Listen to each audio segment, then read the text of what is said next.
Okay, go ahead. No, I was saying he's been doing this for a long time. This Right. is who he is. You see it on video. You you might feel the aggression in the music, but Hmm. that's neither here nor there. There are accounts that I'm even hearing about that I never heard of in different Right. states Right. with different people. Things I was like, wow, you did that. I mean, something about hanging somebody out of a window, and I Right. didn't, I didn't know. I vaguely remember him getting into it with a football coach. But that's anger management. I did see the video where he was on stage with Ti, Hmm. pretty much verbally attacking somebody in the audience because they had a different kind of liquor in their hand. I mean, just the type of he's a person that needs a straitjacket sometimes or some sort of Right. medication. Just like We know explosive these types of anger. people Hmm. in our regular lives. Right. They're abnormal. The only difference is he's got a lot of money. Hmm. And And so people that behind him. yeah, and so they are enabling him, but the money is also insulating him, and also sort of it brainwashes people. Oh my God, yes, oh, he's got a plane, or like, you know what I mean. So I think my purpose. I think I feel comfortable right now. I feel supported. Right. I think CC, was it CC? What's his girlfriend's name that made the claim Oh, that he got the Cassie. I Cassie. think Hmm. Cassie The opened the door floodgates. for a She lot did. of us. She did. I don't think he's that crazy where he's gonna hire shooters to go shoot everybody up. Right. I So think I he's like feel smarter than that. supported Yeah. for once in my life, because this happened over 20, close to 20 years ago, but or thereabouts. But I'm saying I feel for once in my life, I feel comfortable with telling the story and not having to worry about my life Right. being in jeopardy. So, like, after it happened, did you tell anybody or did you keep it to yourself? I just post I just got a WhatsApp message that I posted on my Facebook, I think, or my Instagram, or both, from my ex-wife. And it's so funny, we don't talk at all. Right. And she sent me a text and said, hold on a second. This is interesting stuff here. Here we go. Hold on. Continue. Okay. Oh Lord. I don't even use WhatsApp a lot, but anyway, it's asking me for codes and stuff. But basically, just paraphrasing, she says, "I never did like that guy. I remember when he tried to kill you. He always rubbed me the wrong way." This was from my ex-wife. Right. That you don't Um, even speak to. right. But the other thing is, it wasn't just me in the car. Hmm. I had two guys in the car, Right. and me talking about this, one of them, who's a weightlifter, he trains one of these WBF whatever weightlifters, and he reached out to me. He's like, call me. He's like, and he's more hype and angry and rage than I am, Right. because he like I'm partially in the life of entertainment. Hmm. When I say partially, I'm not like a basketball player. When I go out, you see him on TV every day, Right. or But you've a movie had star. years in this though, where But you I got like, years in the game. mhm, But I also, this is my life, right. entertainment of some forms. Whether it's the writing of the books or the this or the that or the films. He's not in this like that, but yet it affected him on in real ways that, like, you feel like you don't have a voice. Right. Because a Feel like you situation like that would be traumatizing. And then, it's a powerful figure. You feel like you can't speak up. Nobody will you have no believe you. platform. Nobody wants to talk. TMZ ain't calling you. Like that. Yeah. You have to literally make a case out here to be heard, which is not so much now as it was then. Right But back it, then. it it's still, it still stinks out here that you got to prove yourself worthy of just like average common sense human behavior, compassion, and understanding for things going on. And then, do you know people are watching all of this stuff? And now I see what's going on with the Trumpers. But do you see this? His fans are watching all this stuff. They don't believe none of this. Nah, They they don't don't believe none. Like, yeah. everybody's lying. They're gonna Everybody, rationalize. everybody's lying. And So what has no, been it's your not a bad response? bone in his body. Right. What's been a response to the book? Like, have people like messaged you, reached out, like called you out? Yeah, I got no, nothing negative like that. Okay. But I have come upon like one or two fans.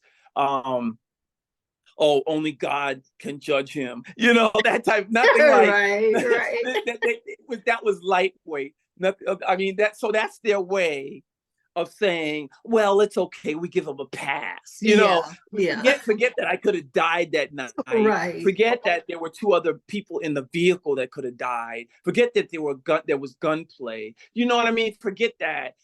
Forget Cassie and her claims and you know, with all that's going on with that. I'm sure you've done the research. It's madness what this guy has done, and the money has enabled him, and he's been able to brainwash essentially his audience. I mean, I'm brainwashed. I know some lyrics from his songs. Right. I've heard them over and over Hmm. again.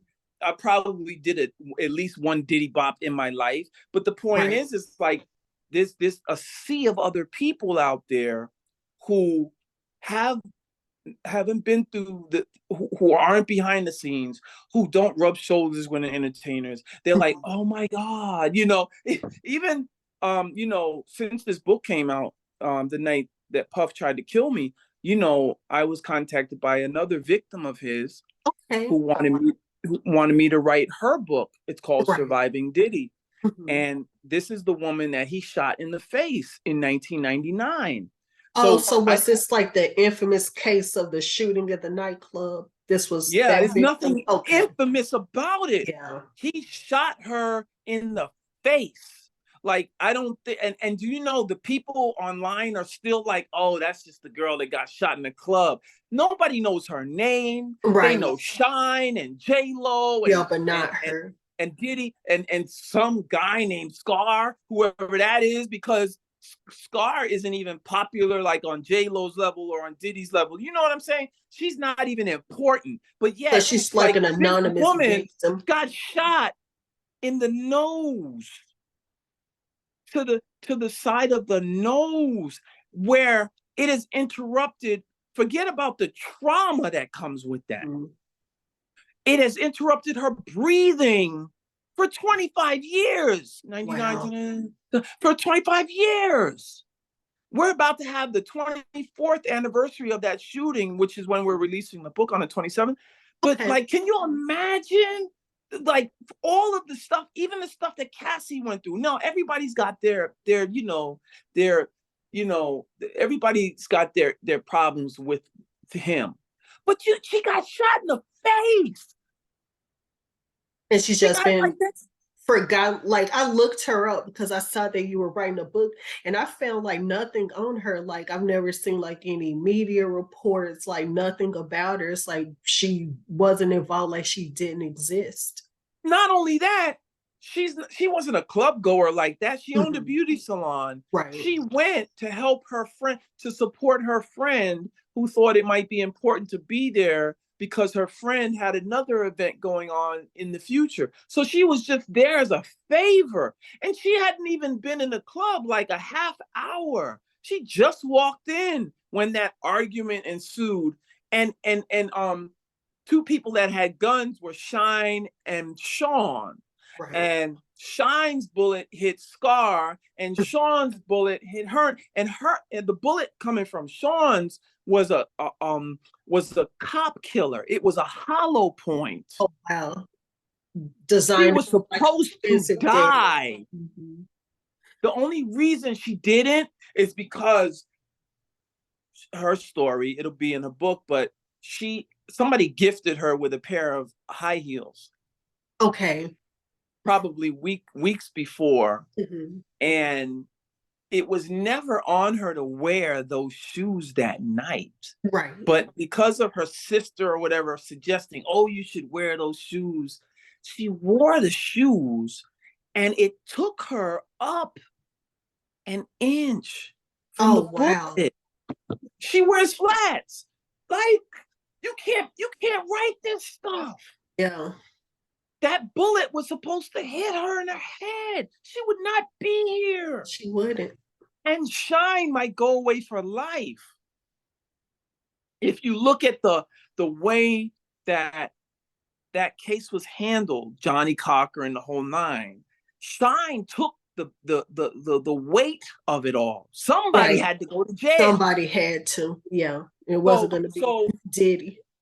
and Diddy had enough money. I understand he was worth 100 million at the time. He had enough money to buy Johnny Cochran and then some. In Yeah. fact, they had a witness that, from what I'm told, wasn't even in the club, that just stepped out. Like, do you know how many people would put their life on the line to speak up for Diddy? Yeah. You know what I mean? And so it's madness It what is. money money money will do. You know, hey, my story lightweight compared to hers. You know what I mean? And I definitely wanted you to talk to her, um, but my story was more simpler. Like, I've been in the business for a minute, you know, doing concerts since I was 19 years old. Right. So you Like, were I basically there for the birth of hip hop. You were like right in yes, the middle of it. yeah. In fact, my first concert was, my headliner was Run DMC. My other side artists were the Fat Boys, the Force MDs, and Dr. Jekyll and Mr. Hyde. So, look, Dr. Jekyll is Andre Harrell. He hadn't even Mhm. become president of Uptown yet. So we're Okay. talking about, very early. In fact, I remember going to the stadium, rushing to the stadium. In fact, on I was rushing to the stadium because I was picking up money from the record stores in my Mhm. neighborhood that were taking ticket sales. And, I needed as much money as I could because Right. the police were waiting for me at the stadium. They needed to be paid, the artists, everybody needed to be paid. So I'm running out of the newsstand that was collecting money, and I'm not paying attention. I ran out to the street, got hit by a car. The car thrusted me to the ground, and homegirl, I got up, like, I I read that in apologized. the book. Yeah. I was running on adrenaline. Do you hear me? I just knew that this was my life. This was getting ready to go down. The biggest concert of my life. It was my first concert, but it was big. And It so we was. went, and this is on YouTube, by the way. You can YouTube search Relentless Aaron, Russell Simmons, and Memorial Stadium or Run DMC, and you'll come up with that concert. You'll see the footage and stuff. You'll see footage of Andre inebriated, but you'll see him talking, and you'll see the Fat Boys, you'll see the Force MDs. And this was my first concert. And in the annals of hip hop, and I was 19, by the way, in the annals of hip hop, this is the equivalent of booking, say, in hip hop. This is the Run DMC was the leaders in Right. hip hop at the Yeah, they were time. at Like, the very top. there was no bigger group at the time. So for me to have them and I paid Russell $5,000. I paid him 2,500 up front, and I had to pay 2,500 at the stadium. For me to be able to get that group for $5,000, it Wow. just says a lot. You know It what I mean? It says does. a lot. And Andre Harrell, and by the way, the Fat Boys were $300. And no, Oh, wow. the Fat Boys, no, it was Andre Harrell that was $300. It was Okay. 150 balance, $150 balance I had to pay him. And then there was the Fat Boys were like, I don't know, 600, 700, and then the Force MDs were like 1,500. So I this is what I was doing. My first concert, I was playing it by ear. Nobody trained me. We had a big old stadium in Mount Vernon. The stadium was only used for football, soccer, band activity from the high school, nothing like this. In Right. fact, the concert previous to this was back in the day. The Jacksons came when they were really young in the game.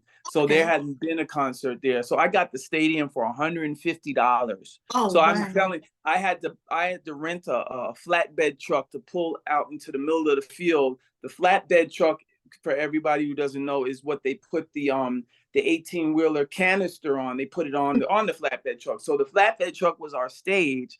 And Oh so yeah, I wow. was raw. I was raw in the game. And I went from there and I did other concerts and parties, club parties. But how but for years, for a few years, I was doing that. And then, of course, me and Andre become good friends. I Okay. became friends with Jam Master Jay and DMC and all of the rappers, everybody, Dougie Fresh. So the point is like, um, I also, after my first concert, this timeline is crazy here. After my first concert, I was called upon by an Italian guy, and this is in the book, an Italian guy named Steve Giuliano. Steve Giuliano owned a few nightclubs in New York City, the Bentley's, Silver Shadow, the Copacabana, and the Underground, and another club called the Red Parrot. He owned these clubs, and apparently he heard about me. I didn't know about him, Right. and he sent Jam Master Jay to come he sent not sent him, but he told him, hey, when you see him again, tell him I want to talk to him. And Jay put this bug in my ear a couple times, and I brushed it off the first time. I'm like, Italian guy, I don't want no Yeah. mob activity. Right. This is the mindset. Yeah. And so, I went to see him, and I remember going him. I'm going behind the scenes of his nightclub, the same nightclub where they're filming Friday Night Video on TV. TV, they has a show called Friday Night Videos hosted by Carlos de Jesus. He was a popular radio host who passed away. And I remember going behind the scenes and him saying, hey, I want to back you. And he just basically, it's like, anything you want, just let me know. He had radio time, he was connected, but he wasn't a mobster. He was a straight up, like, he was not flossing. He didn't have all kind of jewels So on, he was a but legit businessman. not only that, he ran the black dollar, as it meant clubs in New York City, like clubs in terms of New York City, Copacabana, Bentley's, the Silver Shadow, the Underground, and also the Red Parrot. Those were the biggest clubs at the time. And so lines of people going into these clubs. He's got different artists performing. I remember In Vogue performing at the clubs, and the Jackson, when they were just three guys. I remember Jade and all the artists that were coming through, Colonel Abrams, and just constant flow of club activities, if you can imagine. So Steve coincidentally lived in Pelham. I lived in Mount Vernon. We're neighbors. We don't even know it. Okay. So he takes me behind the scenes. He's like, yo, I want to do this stuff for you. Yo, just don't fuck me. Like, don't fuck Right. me over. And so you don't have no problem with me. So he bankrolled my stuff. I started doing more shows, Dougie Fresh and this, that. And he was investing in other things I was doing. I was there on occasion behind the scenes in clubs when there were things going on that were not illegal, but were like, there was somebody that threatened him. I remember. Mhm. By the way, his clubs, you'll find Eddie Murphy in there, Evander Holyfield. You'll find A-listers. Mark Jackson at the time. Right. You'll find the gangsters like Peter Shue, and you'll find Mike Tyson, just all kinds of people. Anyway, there was this one time that Steve was outside of his club, and some guy was in his face threatening him. And for me, I'm standing there. This is not in the book. It's in another book. But I'm standing there, and this guy must not know who he's talking to. So one of his security guards is standing by, just ready to jump on this guy. And this this the security guard stepped in and did a roundhouse kick, but it did not kick the guy. It was just in his face to show Mhm. him messing with the wrong guy. Right, back off. So I say all, and by the way, all of that was over at that point. The guy walked away, no more problems from him. That the reason I bring up Bentleys and Steve Giuliano is because that's how I met Puffy. Okay. Andre and I were standing at the bar talking business. I had him on some other shows and things. We're talking business. And so this couldn't have been more than 2 or 3 years that had passed since Andre was on stage, because now he was somebody at Uptown. Okay. And Puffy was there, and he says, "Hey, I want to introduce you." So he introduced us. Hmm. And honestly, that was close to 1990, 1990, 1991. Okay. And I started calling Puff. We started getting on the phone. I said, Puff, I want to do a basketball charity game. And I planned it. I got radio time.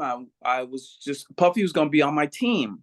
And I'm from Mount Vernon, so we got some Mount Vernon basketball legends. Hmm. And so I was calling on them. We put together our team: Gus Williams, Ray Williams, just like names. And Puffy was going to be on the team as well. And the Kiss Cards was the other team, the radio station's basketball team. That's what they did. They went around and they did this community outreach, and their basketball team played against this team and that team, all of that. Okay. Well, Puffy no-showed me.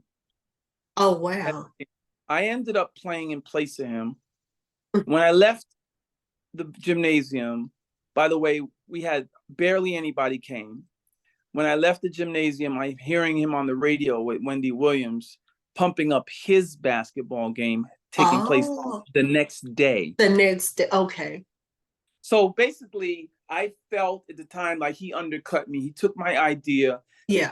He got a gymnasium which wasn't far away, and he scheduled he put all kinds of names on that flyer. Okay. Everybody that was anybody, he put their name on the flyer. Not even that they were going to be there. Just put them on the He's flyer a king of marketing, right? because he could.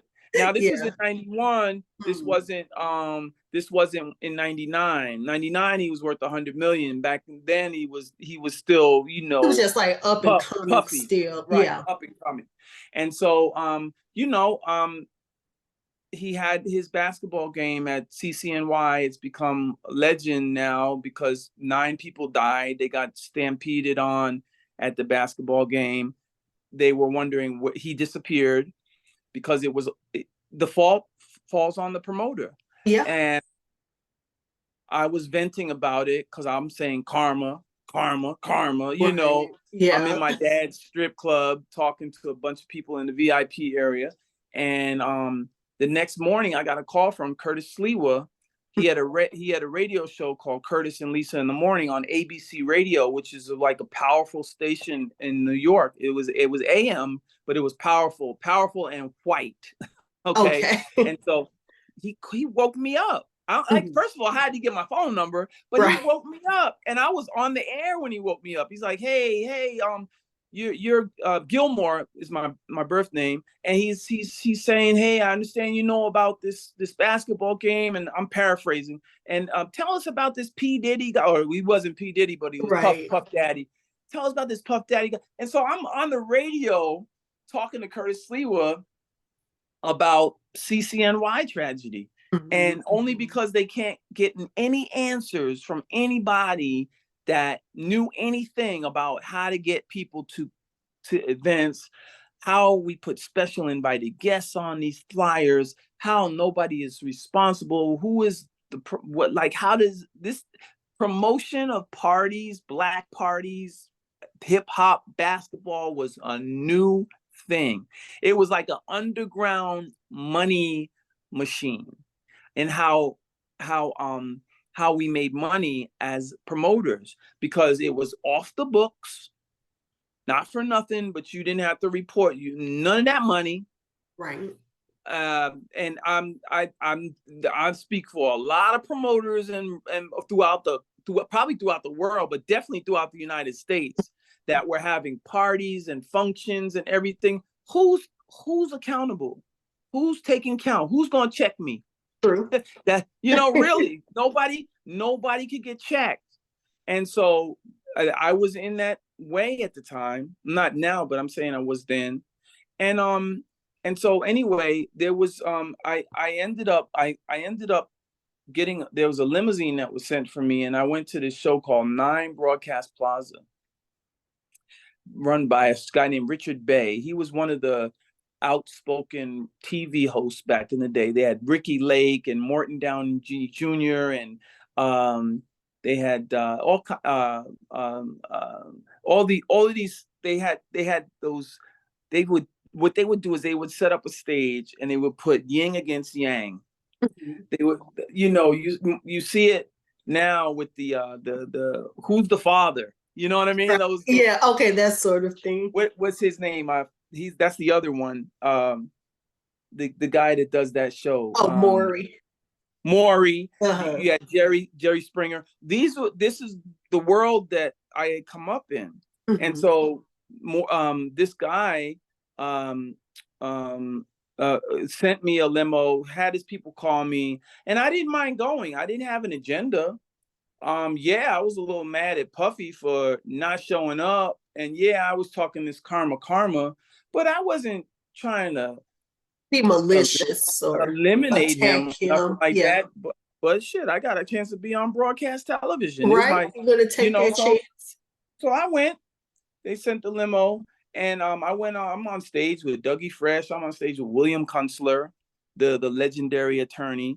I'm on stage with Sister Soldier, and I'm on stage with a couple of the families who somebody's family member that died. And by the way, there was a settlement paid to them. Puffy paid a settlement to them. Puffy been paying people off for a long time. So he doesn't accept like wrongdoing. He'll just like pay you to kind of like brush it under the rug. Not for nothing, but maybe he obviously knows it's wrong. But I guarantee you, if somebody does a search, they will find out he's been paying people over and over and over because of his poor behavior or his mistakes or misdeeds or whatever it is. Now, CCNY, I'm not going to say it was poor behavior, but if you decide I don't want to buy extra security Right. for an event because I want to make more money, or that's questionable It about is. who Yeah. at Yeah. fault. And obviously there was he took a fault because he paid a so that said, we were at odds for a couple of years. He disappeared.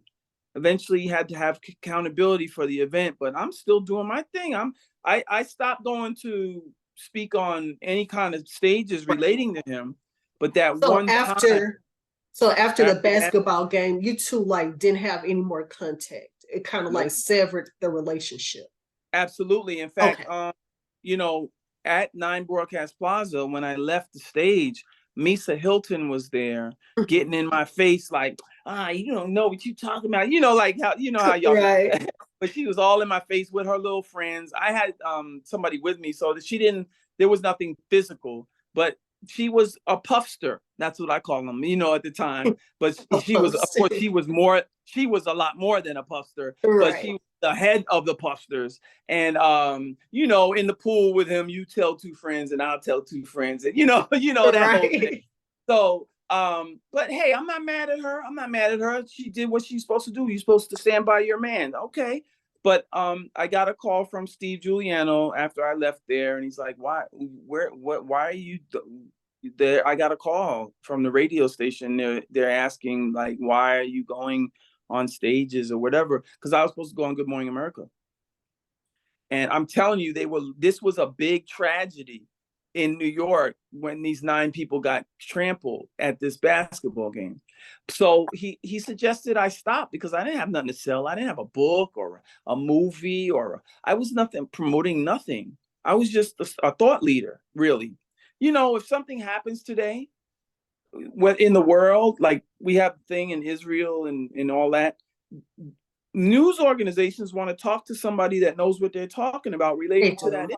Right. They want That's authority on it. Hmm. that's how I got dragged into that. Right. I was an authority on it. Yeah. So anyway, we had seen each other a couple of times, about 3 or 4 times since then.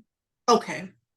And these are incidents also mentioned in the book. There was one time that he has his baby boy Justin on his shoulder. He's very small, and he says, "Hey, that's Gilmore. Say hi." You know, I'm coming out of Def Jam, Russell Simmons Def Comedy Jam filmings, and Puff was there and stuff. So you know that happened. But there was also a time I was at the Biggie and Tupac live performance of Party and Bullshit at the Palladium, and Puffy was there also, and we passed each other in the audience. The audience is really just I'm not talking about seated. These are all people standing around in the club. So we passed each other.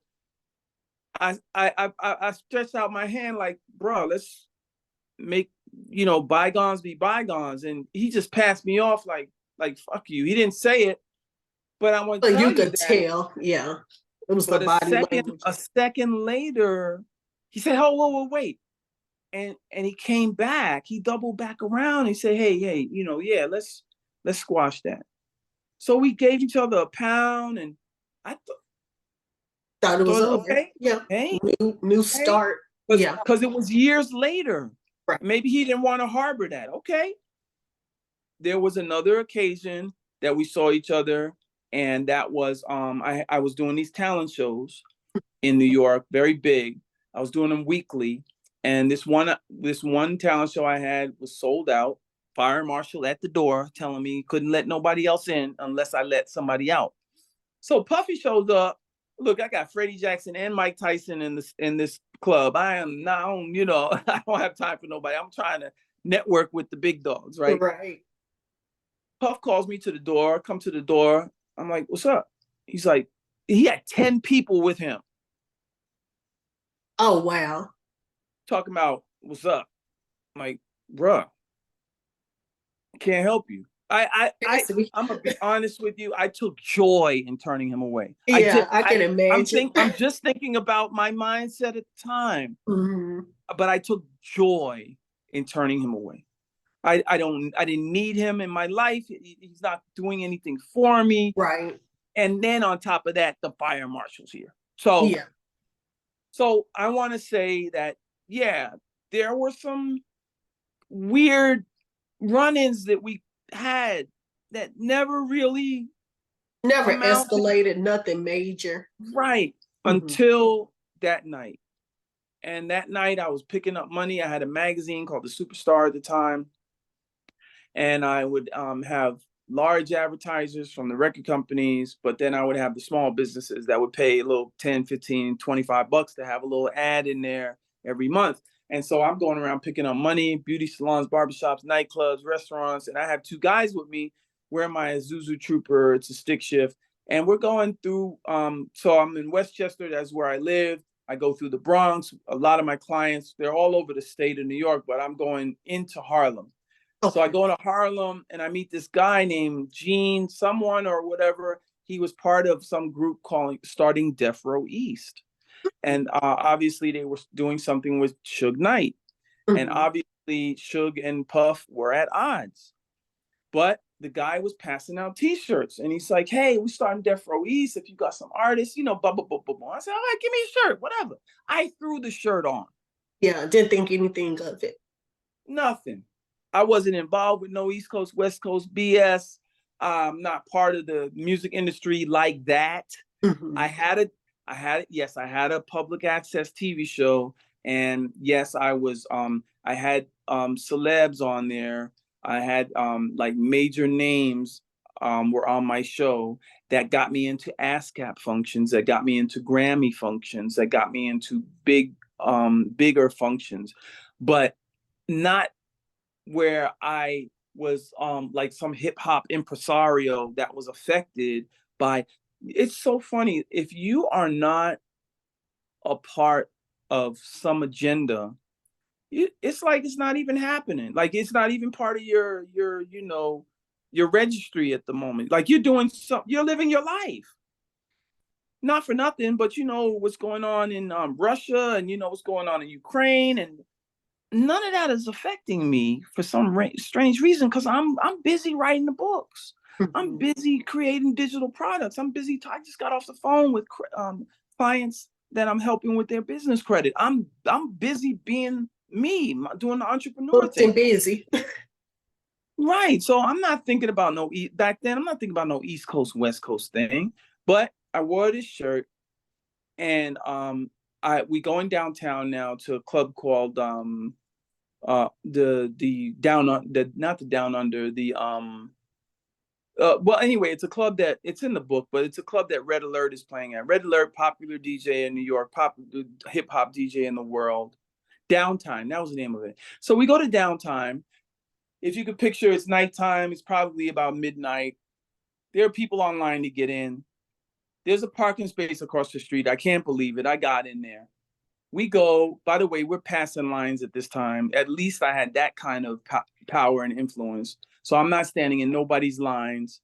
I go in, and we spend about an hour in there. I even get a shout out on the loudspeaker, and we're in there for an hour. It's packed. We leave, and there's a sea of people outside. A sea of people.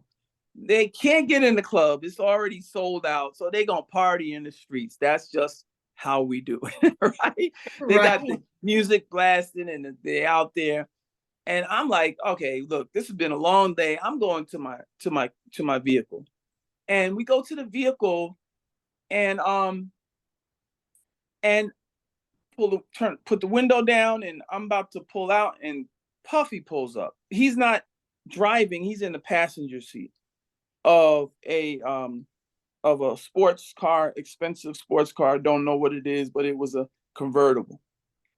He pulls up to the back window. Rico's in the back seat. He says, "What's up?" to Rico. Rico is nothing but a fan. We knew that more that night than any other night. We knew Rico was a fan. If Puffy said, "Jump in my car," Rico was He going to jump. would have. Right. Lance was my bodyguard. When I went out and collected money, I made sure Lance was with me. On this night, he wasn't strapped. He was just with me. But they the car gradually graduates up to the front window, and Puff looks around me to see who's in the seat. And he said, "What's up?" to him. And Lance Mhm. like, "What's up?" And then he looks at me and simply says, "What's up, bitch?" And Whoa. yeah, yeah, like, yeah. And that's a lot because, young black male, successful in his own right, doing my thing. Not the average person coming up to me doing that at all. Yeah. And by the way, this was you're talking about now 93, 94, somewhere in there, that this is happening. He's obviously more successful now. He's well known. I don't know who was driving. It was one of his security, but that's what happened. And then I says, "Bro, why don't you keep your issues and your troubles over there? We know you got issues, and I'm not trying to be part of it." So basically, that was my whole man. I downsized that quickly.